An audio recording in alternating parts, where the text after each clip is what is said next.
Welcome to my journey. 80 acres to habitat. Second year RC Tecumseh switchgrass.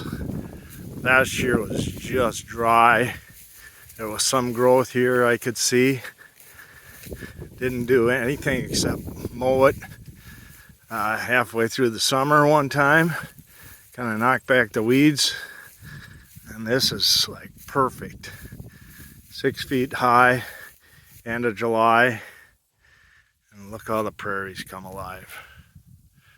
It's just awesome, all the different flowers, forbs, pollinators.